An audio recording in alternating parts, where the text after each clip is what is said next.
I will tell you, the confidence that she's going to have now getting up is going to be unbelievable. And there it is. Kawaka's in serious trouble. Here's the big knees up the middle. Oh, Kawaka's down. In this range, though, Lazaro Day wrong with the right hand.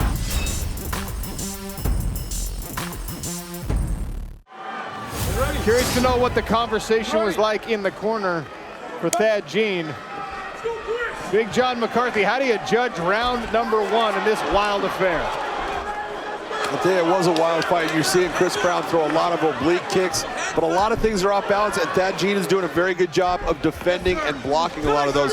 He's finished, and he had him hurt several times in that. You got to go at least 10-9 for Thad Jean. Thad Jean slashed that kick into the lead leg of Brown, and Brown just switches to a square stance. Wow. Front kick to the face attempted there by Thad Jean. That teep just grazed Brown's face. What looked to be right on the money with flush. Thad's enjoying himself here. I think he likes the way that Chris Brown fights. He's like the guy that never shows up to technique class but's always there for sparring. The guy that no one wants to spar because you never know what he's going to crack you with. But he's going to catch you with something that you didn't see coming. I feel attacked at this moment. Thad Jean stalking now. Ian Parker, the live odds, minus 1,600 in Thad Jean's favor, but Chris Brown still looks dangerous here. Chris Brown looks, I don't know what he looks like. It's a very unorthodox style. He looks tired, but he's explosive. He's throwing different kicks while he's not even looking at Thad. I do think he's one punch away from getting knocked out, though. Look, Thad's got the power, but Chris Brown is tough. I still think Thad's going to get it done by KO at some point, but big ups to Chris Brown. This guy is staying in it with the crazy unorthodox style. It's tough. Brown continues to attack with those oblique kicks, the stomping kicks to the lead leg of Thad Jean. And Randy, I think you can make an argument Thad Jean actually had more success in round 1 in this southpaw stance. I wonder if he'll stay here. Yeah, interesting. He keeps switching back and forth, but he landed better shots from that southpaw stance. I haven't seen a style Rubik's Cube like Chris Brown since Lyoto Machida popped onto the scene. Yeah. Another back fist from Chris Brown.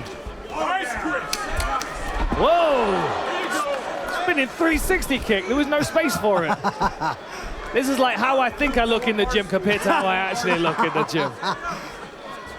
Jab finally gets through for Thad Jean halfway through round 2. The thing is with Chris, he does look tired, and he may well be tired, but it's most likely that he trains and spars like this all the time. He thrives in this kind of tired, fatigue state that he's fighting in right now. I mean, he literally looks exactly like this all 3 rounds against Carlos Leal. He was up against the fence. He was far less aggressive, I would say. Oh, groin shot. Cup It was check. interesting because he was in on a deep double and somehow caught the cup. Now you see Chris Brown shaking his head, but it actually wasn't the referee who stopped that. Chris Brown knew that he made contact with the cup. So here you can see, look, the knee. it was due to be a kick to the body, but Thad was too close to him, so the knee connected early and connected low. Now, if I'm Thad, I'm thinking I need to get back started this fight as quick as I can, because if Chris is indeed tired, I want to keep him in that state. Absolutely.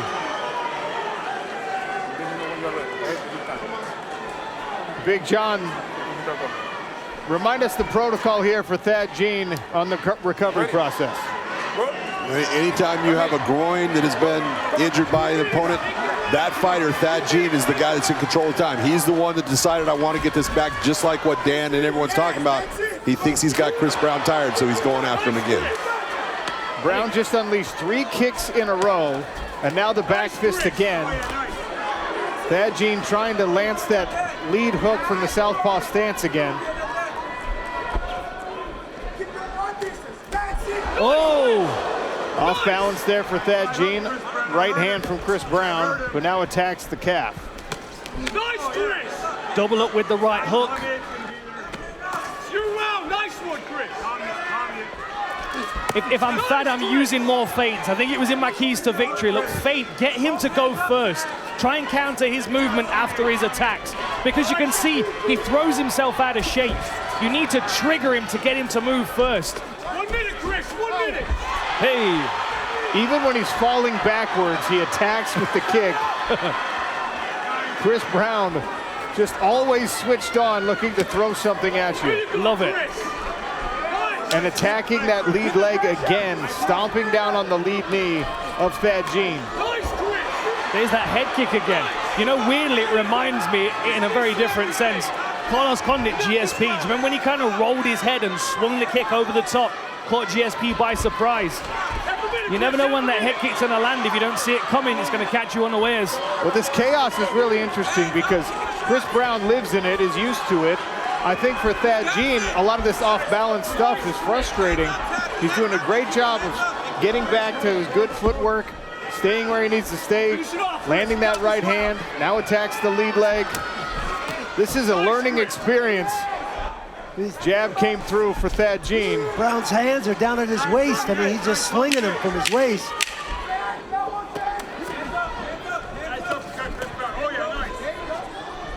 Little wobble from Thad Jean, I think more fatigue related.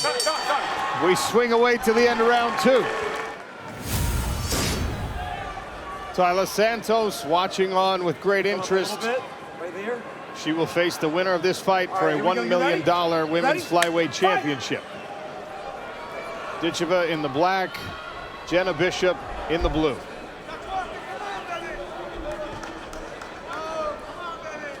Straight away, Dakota takes control of the center. She's going to be able to push her opponent around here with the threat of the striking, but if Jenna Bishop starts to wade forward, Dakota needs to prioritize takedown defense. Feints so far from Ditcheva. Bishop in that southpaw stance. She keeps tipping that hip and threatening to throw that kick, keep Jenna off balance and keep her from wading in. Yeah, and these guys are open stance as well, so if Dakota decides to throw that rear leg, the body is wide open. Unfortunately, the benefit is for Jenna Bishop because she can hit the liver from her side, but still the body shot is open. Dakota likes the straight right hand to the body as well, and there's a push kick. We mentioned the body so much with Dakota Ditcheva because that is her favorite target, and in recent fights has led to her victory. Dakota dropping back there, looking for that counter left hand. She dropped back, gave up a little ground, and then loaded that left hand, and Jenna stopped. She saw it coming. Yeah. Thing is, if Jenna Bishop can rush into range and pull that attack, then she's got an opportunity to level change underneath. It's always going to be difficult for a closing range, though. She's got to be super careful. Nice knee. And here's the big takedown for Jenna Bishop. This is where she wanted the fight. Santos is laughing. Tyler Santos loved that flare takedown.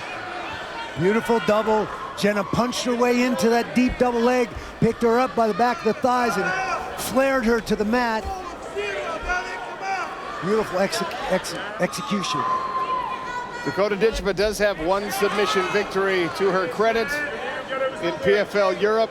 That was against an opponent at a very different level on the ground than Jenna Bishop, who is a grappling ace, long and successful career. 2017 IBJJF World No-Gi Championship. And this is really what people wanted to see from Dakota. The questions weren't around whether she's a dangerous striker. It's what happens when she gets put on her back. And this is where the answers are going to be found here. Jenna Bishop trying to pin that ankle down so she can look to pass. She's trying here, but the long limbs of Dakota are going to make it difficult for her. Now she's setting up a triangle, but I don't think she's going to get that on Jenna Bishop. Well, her leg was between the legs of Jenna Bishop in a butterfly position. She wasn't able to lock up the triangle. But good work to get back to her feet. Dakota framing out now, traded places with Jenna. She's got to stay inside, re-pummel, not give that body lock up to Jenna. Jenna will circle that underhook and try to trade places with her again and put her back on the fence. Randy, this answers one of the questions we had coming into the fight, though. What happens if Ditcheva tries to grab that tie plum and clinch where she's had so much success? Well, this is what happens. Jenna Bishop gets to be where she wants to be and pressures and grapples, and at least one time gets Ditcheva to the mat. Good hand control by Ditcheva. 90 seconds remain in round number 1. Ian Parker, our betting expert. How'd you play this fight?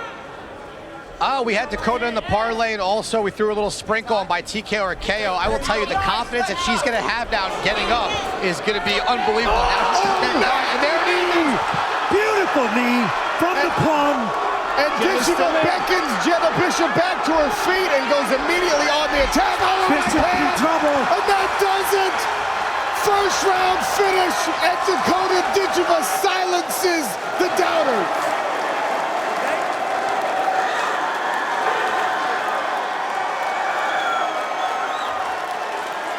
Wow, nasty work again from dangerous Dakota Ditcheva. I am Sean O'Connell, joined by Dan Hardy and Randy Couture for this main event. Big John McCarthy will check in between rounds for judging analysis. Sharp jab from Brendan Loughnane, and Kai Kamaka with the leg kick in response. Man, these guys are like lightning. Both supremely conditioned, great strikers. Nice calf kick there from Kai Kamaka, and that will be the story of this fight. Whoever does the most damage with that calf kick is going to take away the footwork, the mobility of the other. Loughnane giving a look at a spinning back kick. Didn't follow through on it. You don't see a lot of that from him. Loughnane back to the calf kick and feinted with the jab, getting a reaction from Kai Kamaka. Kai picking that lead leg up, making that calf kick hard to land. You already see the red calf on Brendan Loughnane from the 3 that have landed from Kai. They're gonna have a pair of legs between them by the end of this fight, I think. Yeah. You know? But the thing is, one of these guys is gonna start to counter that calf kick with a straight punch. Look how Brendan switches his stance. That opens up the body kick as well for him.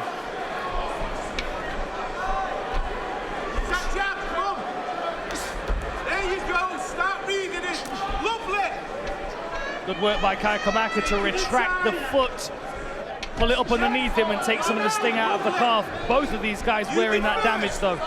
We saw Sean Strickland do that very well against Usman in that fight. Good attack to the body from Kai Kamaka. Back to the leg goes Loughnane.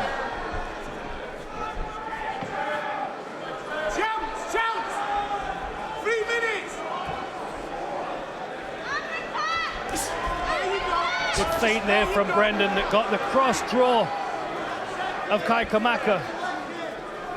I think maybe Brendan's playing into the fact that Kai's looking to counter those low kicks.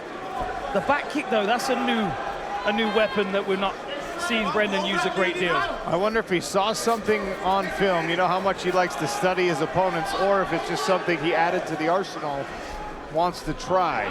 Stakes are incredibly high here in this main event. Winner moves on to a $1 million championship fight against Timur Hizri. Reina Ferreira, Larissa Pacheco, both fighting on the Battle of Giants October 19th. Reina against Francis Ngannou, Larissa against Chris Cyborg. That'll be available on ESPN pay-per-view.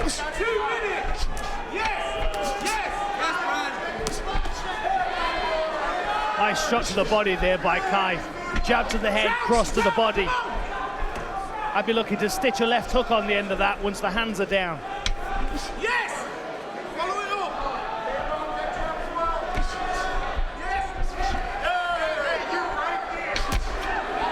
I like that change of level from Kai Kamaka. It gives Brendan a different look and a different problem to solve.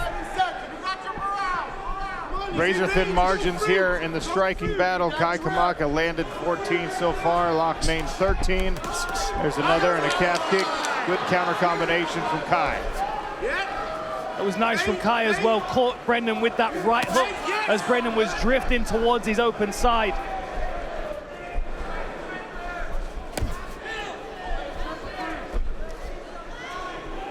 Keeps feinting that level change, just reminding Brendan that he might wrestle at some point.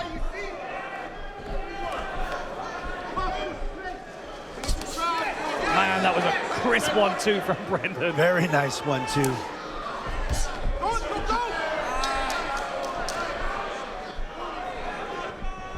Discoloration of the lead calf for Brendan Loughnane getting more profound as round 1 comes to a close. 30 seconds That in. back kick hurt. He's backing up here. I think that back kick hurt to the body. Now Loughnane got Kai's feet frozen. Teeing off. Big shots. A big knee coming up the middle. Oh boy. Loughnane striking away here. Kawaka's in serious trouble. Here's the Big clinch knees up the middle. Oh, Kai Kawaka's down. Right hand's coming from the top position. I think he's going to survive this round. I want to see that back kick again. I feel like that was the start of this. Another right hand from the top. Round 2 next.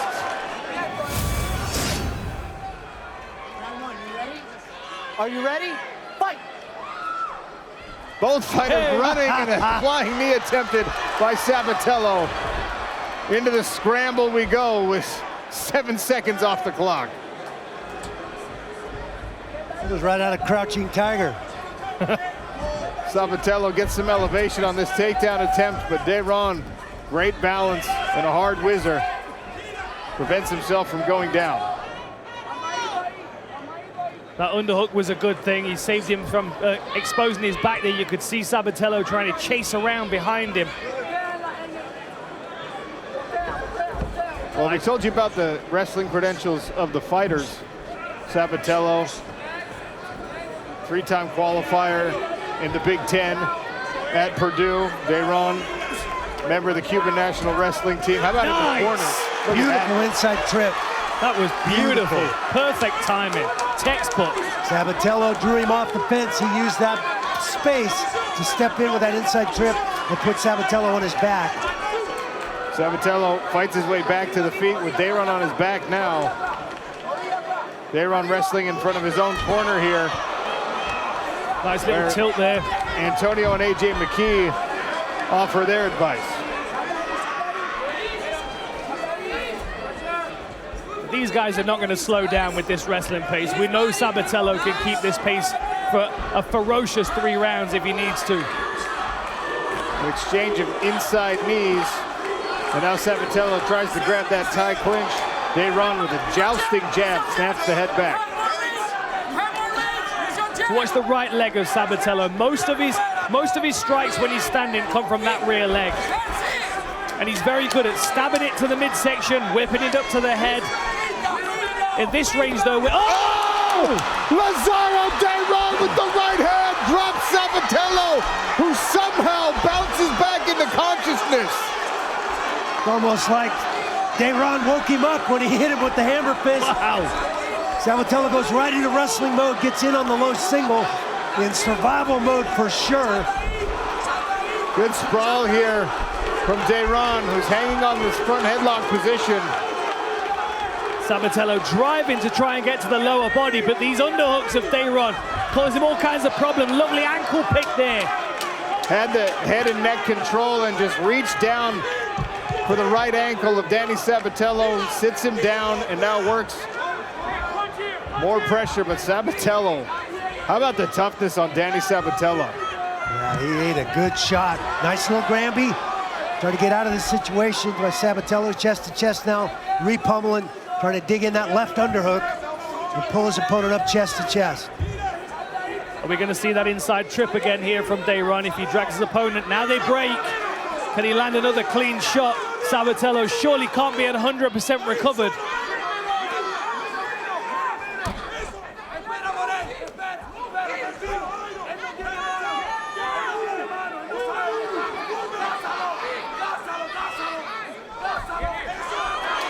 Another 90 right seconds hand. left here.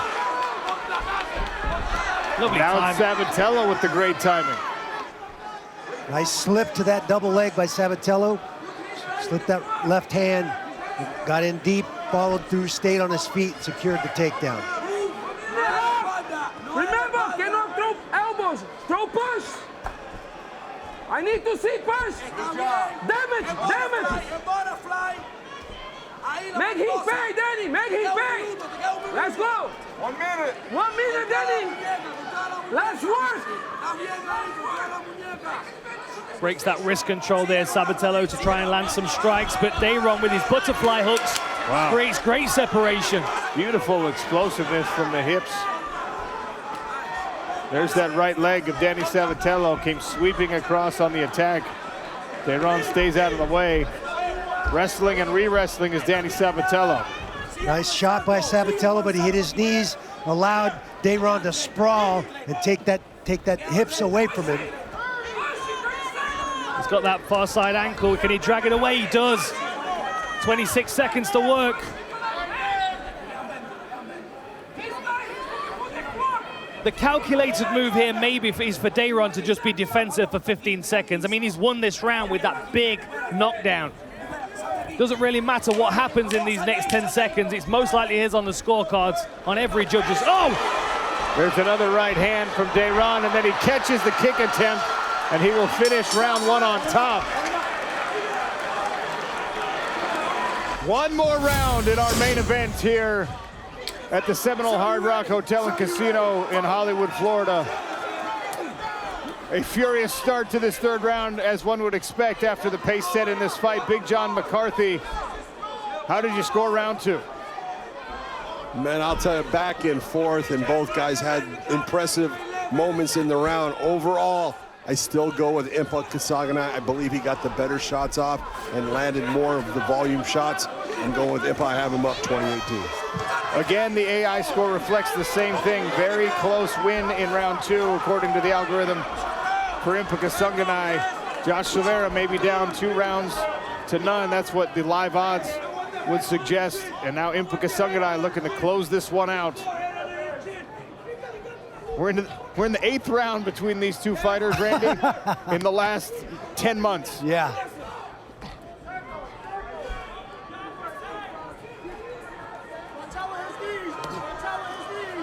Good control here from Impa.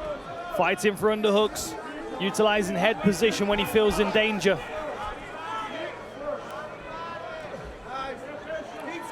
Silveira's corner imploring him to try and get off the fence and keep the pressure going. Uses the left hand to encourage Kasanganay to back up.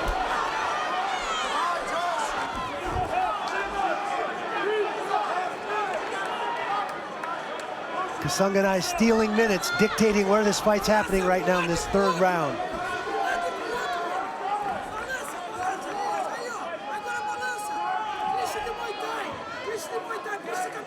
Silveira just landing whatever he can here. On the ears, it doesn't really matter. Kasanganay keeps rocking a left knee up into the midsection. There it is again. Not really scoring a great deal, though, with either of these shots. This is more a rest period for both of these guys, or rather for Impa, because he knows as soon as he lets Josh Silveira off the fence, he's going to start throwing wild stuff again. When Impa, following the advice of his corner, he feels like he's banked those 2 rounds. Keith Peterson will break them up off the fence here. Good level change by Silveira to get under the heavy punch. Yeah, oh man, Silveira's having a good time. Fighting like a barbarian here. Oh, he's on a single leg. Can he finish this one? Nice single. Wow. Head outside single, tried to run the pipe. Kasanganay with great balance gets around the corner and gets his feet back under him. He's got the balance of a cat. I mean, we saw that last time around when they were fighting. His ability to land on his feet, scramble back to his feet was incredible. Is he going to turn off the fence here? Come on, guys, keep working. Impa grabbing double underhooks.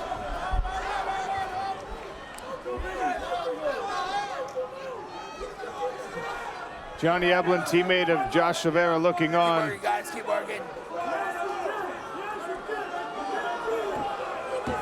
Inside of 2 minutes left in this light heavyweight main event.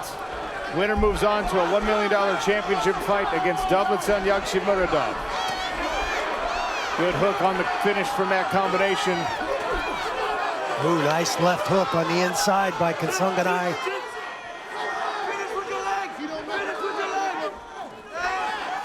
Picked a punch, very nice. Oh, big shots from Kasanganay up against the fence right in front of the commentary booth. And the head movement by Kasanganay to make him miss there was amazing. It's a strong body lock here. Is Kasanganay going to do anything with it? Final minute of this round. Final minute of the fight.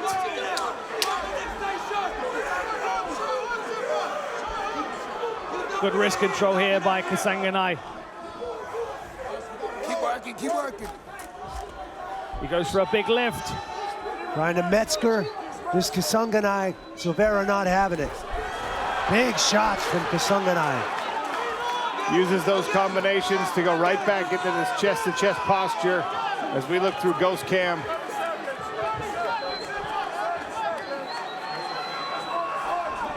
Oh, what a takedown! Foot wheel. And now it's Silveira scrambling back to his feet.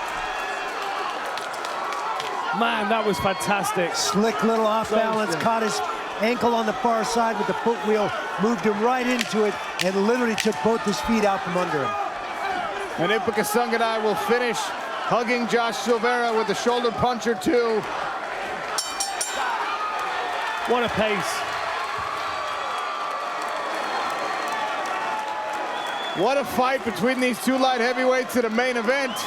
We go to the judges' scorecards, and they will have final say on who moves on to the championship and continues their chase for $1 million.